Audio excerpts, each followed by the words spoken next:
morning, everyone. Absolutely delighted to be here. This is my first time at InvokED, and I'm wondering why it took me so long to be here. Maybe I should check in with Kushbu more often and the team here to be here often. But thank you so much for taking your time out. I know it's a Saturday morning, but I just was listening to His Highness presentation talk about how he thinks about collective change and thinking, and it's just fascinating how it echoes to many things that I've been thinking about. But among the many things that we spoke about, of course, Namayatri and others, I will touch upon that today and the idea of open networks. But I just want to make one confession, and also in the spirit of invoked an education movement, I want to see myself more as the eternal student of an idea and the idea of internet. And I've come to that idea pretty late. I know I've been an engineer, I'm sure like all engineers in our engineering schools, we did study what internet is, what's made up of. But it's been this mystical sort of an idea that evaded the essence of the value of it for a long time. I've come to live and embrace that idea and learn more from it, and I see me literally learning from it almost every day, every moment. So I see myself more as a student of that. And the confession is that I know very little about what it takes to build education ecosystems. So I'm more of a generalist, so clearly I'm for the larger purpose of this event, I'm more of a student here than any sort of an idea preacher or anything. But what I thought I will do is to share with me, and I have 10-15 minutes of time to talk about my experience of how we have been solving problems. And it kind of echoes my life, my career at work, and I've had like 2.5 decades of sort of work life already, and it's very interesting how my thinking around that has changed, and therefore where am I at today with that form of that perspective of solving for problems. I just thought I might probably bring up a few slides to get going. Should I just click and take it forward? Oh, great. So I'll talk about open networks for sure, but very often, and for a long period of time, I thought there was this very simple dichotomy of a problem and a solution. And as an engineer, I've been building stuff. I have built microcontroller-based systems. I've built software systems. I've looked at problems and said, I can solve that. I can look at it. And I think I thought I had a problem mindset, but for a long period of my career, I was having this solution mindset. I can think of a solution very quickly, and I thought I've nailed the problem. And then something very important happened in my life, and in 2010 roughly, I had an opportunity to be airdropped into this big project called Aadhaar. And very early on I realized I don't even know what the problem Aadhaar was trying to solve for. I was like, why giving ID is such an important thing? That ID doesn't give you any sort of entitlement, it just says who you are. I said, how silly is that? Why would I want something to tell me who I am? It doesn't give me like a driving license, a rights to ride, any sort of privileges or entitlements. It doesn't give me a citizenship. It doesn't give me any set of that privileges. Then what use is this ID? That's one. The second part is that we said we should be giving 600 million IDs in 3 years. So clearly there's an exponential scale to that problem, which I don't think anybody has done before, especially with the inexact science of biometrics and image processing and all of that. I said, wow, it's a very, very interesting problem. But very soon, when I heard Nandan talk about his vision and the many thinkers who have been part of that program talk about it, realized that there's so much more to the problem. That this way of thinking of me having a fetish for solution and the solution mindset was completely throwing me out from even recognizing and appreciating the problem, because I thought I recognized the problem, but the problem had so much of contextual variance, diversity. We all have heard that from His Highness this morning. Language, food, everything changing every 100 kilometers. What does even ID mean in that context, in that society, at that scale? Is something that was very, very complicated. And when I started looking through that lens on many other problems, like we spoke about ride hailing and urban mobility as probably one of the biggest complex societal scale problems, to solving for climate action and so much more, they have this nature of constant, dynamic, shape-shifting, convoluted nature of the problem. Even framing it in a particular way sort of takes out the oxygen for thinking about what more there is in terms of looking at the problem and ways to solve it. So that was an important realization I had about 15 years ago. And then we realized that it's not so much about solution mindset. It's about how do you distribute and solve the problem. How do you distribute the problem solving? It's not about the solution, but about solving. And that was a very, very remarkable insight that I come to live with every day, every moment. And then keep yourself out of the equation. It's not about your app, your platform, your solution, your idea. But for a complex ecosystem problem, societal scale problems, there's no one solution. And you don't even know which solution is going to work at scale. Most often we'll be thinking about, okay, I have built a solution, let me scale it up. Whether it's a ride-hailing solution or a smart chat app for offering tutorship to students, we thought that we can just scale it to 1 million people, 1 billion people, and it's going to work. Fundamentally it worked because of this varying context. So we realized that it's not about you or your solution, but it's about not knowing what it takes to solve the problem. And if you don't know how to solve the problem at scale with that kind of complexity and diversity, how do you bring the ecosystem to collectively figure out the answer? One, there's no one answer, and there's no one lone hero. And that led me to this very, very phenomenal insight that I heard Sanjay talk about it, Sanjay Purohit. And it was remarkable insight that kind of lit up my mind to kind of cancel this way of solution thinking. And that's the thing about forest and gardens. And very early on in my journey with Beckn Protocol, I realized that you have two mindsets, the garden mindset and the forest mindset. Now obviously we know that forest has scale. Forest has this magical way for it to continuously keep scaling, have all kinds of diversity built in, find its own equilibrium. It's a natural system, an organic system, an evolving system that continuously feeds scale into scale. On the other side, garden needs a gardener. Gardener decides what is a good plant and a bad plant, what goes into it, and you're curating the garden.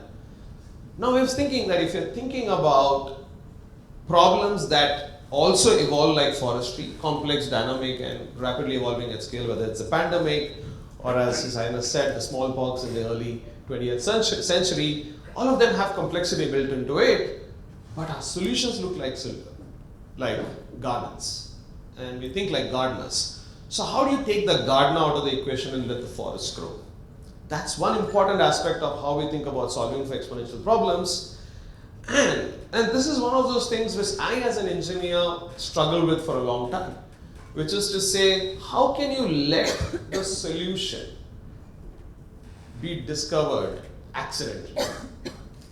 How do you set up, like you are a startup and you're setting up a strategy saying that we want to solve for things, we want to solve for X, Y, Z, but we don't know how to solve. We're just waiting for a happy accident to happen. How can that be a formal, recognized approach of doing things? How do you think about all that? How do you, because you don't know the complexity of the problem and way to solve it, if you don't want to be a lone hero, if you don't want to be the gardener, then how do you set up the play with the ecosystems to let happy accidents of solution happen? And that led me to this idea of why infrastructure mindset and not a solution mindset manifests and embodies all those four fundamental ideas that I spoke about. And it's very, very important, and I realized that, and I've been studying about infrastructure thinking for a while, and I can see that I can roll back time. I roll back time to Aadhaar 2010, but if I have to roll back time 200 years ago, we had a similar sort of a problem that was confronting us. Like in the 19th century, we had this awesome technology, not AI like today, but an awesome technology of that time, which was really opening up growth and development. And those were the metallurgy was kicking in, and we were doing it at scale, and a lot of big private companies, trusts as they were called, started setting up these railroads as a private technology. And very quickly they realized, pretty much by the end of that century, that these railroads can do so much more than just being a private company running it as a private innovation and deciding what has to move on those railroads from one end to the other, and by just calling it that solution as infrastructure. By making that an infrastructure, we realized how much things can be unlocked, how many happy accidents can happen, And suddenly the economy developed, and I was told that US went ahead of Europe because of opening up railroads. That's one of the things that people talk about. And it's very interesting how that happens. And this way of moving away from solution mindset to infrastructure mindset brings about very fundamental things, and I'll just put some framings here, as a natural and a deliberate way of thinking. Infrastructure as the agency, not about expanding agency with a solution. Infrastructure is about solving at scale and how it fundamentally manifests what we're all trying to do. And this thinking led me to this idea of what we're calling as the open networks. But before that, and I deliberately put this sort of this circular diagram where yesterday's innovations are today's infrastructure, today's innovations are tomorrow's infrastructure.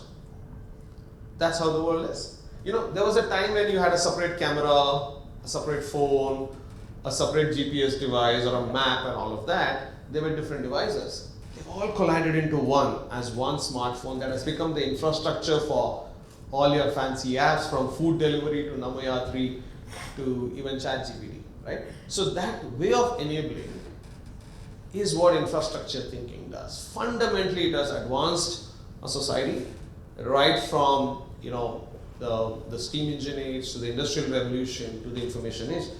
Infrastructure, for me, a simple transistor, designing a simple flip-flop transistor, literally catapulted us into the information age, thinking of that. And the transistor doesn't know whether it's getting into a mobile phone or into a big server or into a digital ECG machine.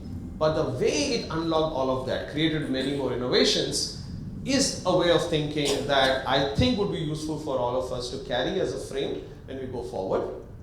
So now, we were thinking as to how do you bring that thinking into the digital economy, because first of all, there's nothing called as non-digital economy. We are all part of digital. Our life is part of digital. It's the inevitability of digital that is in every walk of our life. So how do you think about that? And then we started looking at the patterns and realized that there is a set model that has come to stay, has flourished, and that's the thinking about the platforms. And we said that we are looking at it and says, can we create a forest with 1,000 gardens? It's like asking, can an elephant be made of 1,000 mice?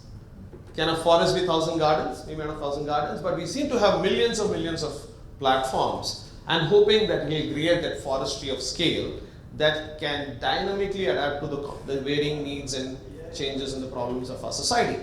And we have ended up building these gardens in silos as parallel trenches, where each of them built for a very, very specific purpose, extremely platform-centric. When I say platform-centric, what other centricity should it have?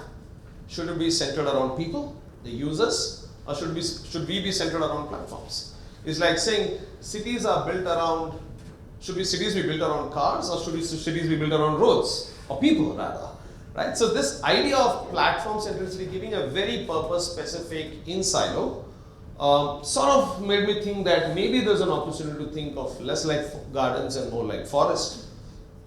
And they said, how do you build that forest? And if you recall what I said at the beginning, that I'm an eternal student of internet, I didn't try to really look too far or too far ahead. All I have to look is to look back. Now think about all the civilizational scale technology that has come to stay. The most complex one is the electricity grid. It's a network. It's not one platform. Yeah, you can buy any appliance from any vendor, whether it's a washing machine or an air conditioner. It doesn't matter, and you don't even have to know whether the energy is coming from solar, thermal, or anything. You just plug into the network and it works. Internet, you can use any browser to any website. There's nobody in the middle. Emails, I could be using a Hotmail. Somebody of you could be you could be using Gmail, and we can exchange emails without expecting each of us to be on the same platform. It's because everything is getting plugged into this ever-expanding idea of a network, and that, for me, was a design paradigm that we're trying to bring into how we start thinking about digital markets, societal value exchange, where if a particular person has to discover an opportunity, both as a consumer and a provider, As a rider, if I want to find a ride that can take me from point A to point B, and as a ride provider, as a taxi driver or as a metro, can I find the person who's looking for a ride without having to have somebody in the center? Now, if you look at all our big technologies, civilizational technologies like internet, email, even telecommunication, I could be on Airtel, somebody could be on Vodafone, we don't have to be on the same platform. How do you bring that distributed ability to solve for opportunity discovery and fulfillment was the essential idea that inspired us to think about what can be that infrastructure of infrastructure for a consumer-provider interaction, much like the internet. And that led us to a few things. Before I talk about Beckn, this is one interesting aspect. I know it's quite a busy slide. It looks like a multi-headed hydra, but it's interesting that I talk about it because once you think about solving for a distributed forestry, it's very counterintuitive, especially as an engineer. You don't solve for maximizing the ability to solve. You actually do the opposite. You do what is absolutely minimal and small, and then let the ecosystem and the network figure it out. The genius of internet comes from the design of the fundamental small building block that's the stem of this seeming hourglass, which is a TCP/IP. If you look at TCP/IP today, I hope some of you know what TCP/IP is. Essentially, the data exchange protocol that's on which internet is built. Internet exists because there's a protocol. And the TCP/IP is nothing but a very, very silly, dumb packet structure. Just a way to package data and send it out. It doesn't know what the data is. It doesn't know who the sender is. It doesn't know what the destination is. It just said if there are multiple nodes that can take the packet and transmit the packet or create the packet and transmit the packet, by design being unreliable. Internet was built as a system that was going to be assumed to be unreliable at all times. I don't know how many of you see that. It's actually called out in the internet society. How do you build a system that's unreliable at all times? But internet collectively transcends unreliability. As the network becomes more denser and as independent nodes start coming together, no node has a boss, no node has a central, playmaker. They all just come together and magically they all act like one organism, one collective forest that makes it probably the 5th largest economy of the world. If the internet was a country, probably the 5th largest economy. How did it create and unlock so much value? And here's the part. There's nothing in the TCP/IP design that will tell you that there will be an Amazon 20 years later or there will be a ChatGPT 50 years later. But you could not have an Amazon or a ChatGPT or a large language model if there was no internet. That's the happy accident that I think the ecosystem thinking that ideas like internet do. So I think I've convinced you on the idea of internet, but this idea again is not rocket science. I think what you need is what? 8th standard maths to design a cuboid, right? That's all that a shipping container design is about. A little cuboid of a tin can. But it created a similar sort of an hourglass effect where now today almost every mercantile shipping, a ship or a port or everything is designed around it, and the whole global trade on top of it got unlocked with this. So it is possible. It is a very repeatable way of thinking that has actually unlocked value if you have an eye for such kind of a pattern. And that's what we have been trying to do. And saying if you take the broader internet as a forestry mindset and think about a very, very small general purpose, deliberately general purpose, which does not know where it will be used. Consciously thinking about not knowing where it will be used, so therefore make it purpose agnostic and make it minimal, that can see many such unforeseeable creations is the essential idea behind Beckn. So Beckn came fundamentally as to solving for that one aspect that thinking internet-like, less like platform-like, but what internet could not do is to talk about any consumer-provider interaction, whether it's a societal interaction, whether it's an economic interaction, whether it's a commercial interaction. How do you make that happen as that little container or that little TCP/IP packet and make people imagine on top? That's essentially that. It brings a vision of a universal general purpose infrastructure for that sort of societal value exchange, putting people and businesses at the center of their lives, be it the economic lives, the ride-hailing lives, or the climate and the other social lives. And what you'll see is that it fundamentally solves for what seems to be the rampant and the very natural chasm that exists today as a problem. And nobody called it out a law yet, but that exists quite naturally. And this chasm between, there are people who said, I want something, like I want access to healthcare, I want access to rides, I want access to scholarships, I want access to better education. And there are providers who say, I have something to offer, but the challenge is they can't discover each other. And this was quite strong and profound during the pandemic, in the lockdown. I live in North Bangalore, and I know that there are 25 sort of kirana stores, the mom and pop stores around me, but I didn't know which one of them had what I was looking for, the packet of bread, and they didn't know that I was looking for one. The way the platform economy is solved is to say, okay, bring everybody onto one platform and let platform do the matchmaking, right? But it has its own issues. It has a systemic risk. For example, this coincidence of presence where everybody has to be on the same platform. That's more like the garden thinking, not the forest thinking. And of course, now the platform also has to find its own incentives to be viable. Not just take the welfare of the consumers and providers, but welfare of itself. So it creates a bit of a political economy. It's an unwanted third actor in a two-party equation. So how do you solve for the I-wanters and I-havers to naturally discover each other with their own agency, choice, and dignity, without having to sort of abdicate your sense of autonomy and ownership to someone else in the center?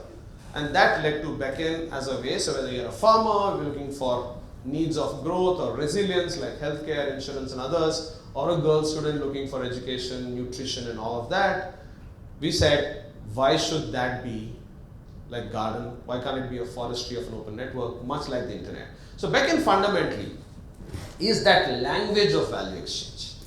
I know we can call it protocol and make it sound like a tech talk, but fundamentally, just like how English is a language, Kannada is a language, Tamil is a language that creates a network of a community or society come together to exchange ideas and have communication, think of Beckn as a language for the machines to understand value exchange. And when everybody speaks that language, it's nothing but a two-pager virtual document. It's a bunch of open source specifications. When every platform or every node or every system starts speaking that language, you don't need somebody at the center. It can naturally come together to create this web, just like the social web of our language or other sort of social network. And that's what Beckn is, the language of transaction. And it's a way of doing things at scale, just like Forest. And we have heard about Namayatri. So this is the most interesting aspect. I spoke about happy accidents. In 2019, when we started this effort, it was only meant for mobility. We thought we were building a decentralized network for mobility. We had no sort of a vision beyond that. In fact, we were called Open Shared Mobility Foundation. We were incorporated as that. Very soon, it started enabling retail, fashion, agriculture, of course, Namayatri and its earlier avatar of Kochi Open Mobility Network. And now it's getting into spaces that I could never in a million years think of myself. It created this happy accidents, this serendipitous foraying into energy and climate action. Today we do energy transactions. What does energy transactions mean? You get electricity from the grid, you pay the bill. But here's a situation where all the EV charging companies are saying, how do I make my charger discoverable? And make it discoverable where the consumers are spending time. So today from our WhatsApp, you can discover any charger of any provider without having to be on their platforms. That's how the world works. You go to any petrol station to take petrol or fuel. You go to any ATM and withdraw money. Why is it that you have to download 70 apps to do EV charging? Why do you have to do 70 apps for ride hailing? Why can't you just use it as if they're all coming together for you, with you in the center, and not the platform on the center? You're doing that for energy. In fact, the community pioneers of energy, they did not know that by thinking like this, you're creating unforeseeable solutions. Today, the same network is used by the EV charger company not to sell energy to the customer, but actually find green energy from someone when the grid is still black or brown. It is possible using the same network. Somebody just plugged in a bunch of batteries which are solar powered and said, I have some green energy, I'm connected to the grid, you're connected to the grid, but doesn't mean that you can discover me through the grid, because grid only moves the electrons. But using a Beckn network, a Beckn energy internet, you're able to find them and actually source it. So creating those unforeseeable flywheel effects, which is pretty much what internet did. Internet by itself doesn't know what it's meant for. But then what you build on top of it, you're creating the playground, and that's what we have seen with Beckn. So ONDC is one. I don't know, some of you may be aware that ONDC is on Beckn Protocol. It's like a commerce internet India is trying to build, started in 2021. We are spread over now close to 1,000 cities, 15 million transactions a month across 10-15 domains. We thought it was meant for kiranas. Today we can do financial services on top of it. We can do tourism on top of it, and there are many more such things happening. But what I thought would be useful is that you can actually bring this way of thinking into education and skilling.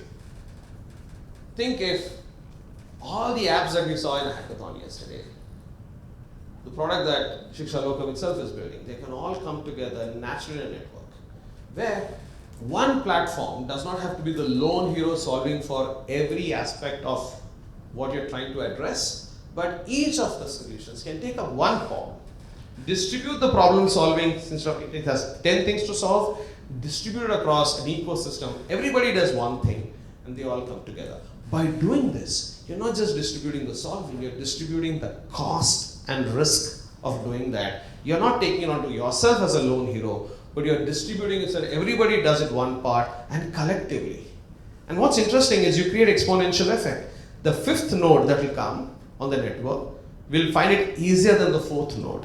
And the fifth node will add tremendous value to all the four nodes. Imagine the cost of onboarding the 100th node and the value it will create. It will create exponential value, even unforeseeable by the way you thought about it in the first place. So that's something we're doing. We're doing micro scholarships, education, skilling, job, employment. This is not meant for the school education, but a larger lifelong learning. And honestly, something that's done by Gaurav from Xtep. He's the steward and curator of that, and we're thinking of that, this manifestation of the Beckn. The similar one by 200,000 farmers doing this for agriculture in Nasik. Independent of ONDC, this is like a farmers bottom-up community effect.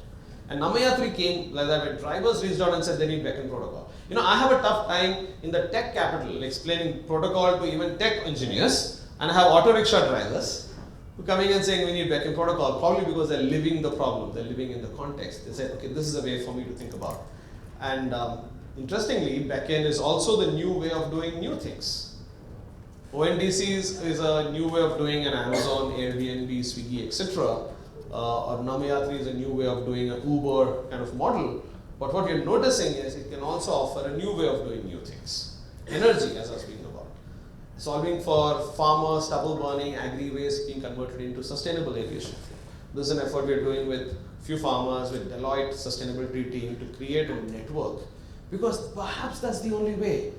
In this whole climate action in new ways, in the kind of society we are and we are advancing from and into, perhaps this is the only way to solve complex problem which has multiple stakeholders with diverse interests and context, especially when there is low amount of trust and high cost of onboarding. Perhaps this is the only way, especially in places where you don't have a precedent like climate action, circularity. I think networks is a way of thinking. It's not so much about the Beckn Protocol, but it's a way of thinking. And I'm pretty sure Beckn Protocol is not the only protocol that manifests this. I'm sure there'll be a million more. But what is important is to sort of imbibe this frame of thinking as one of the ways to look at complexity and taking a fighting chance at solving it at scale. Thank you so much.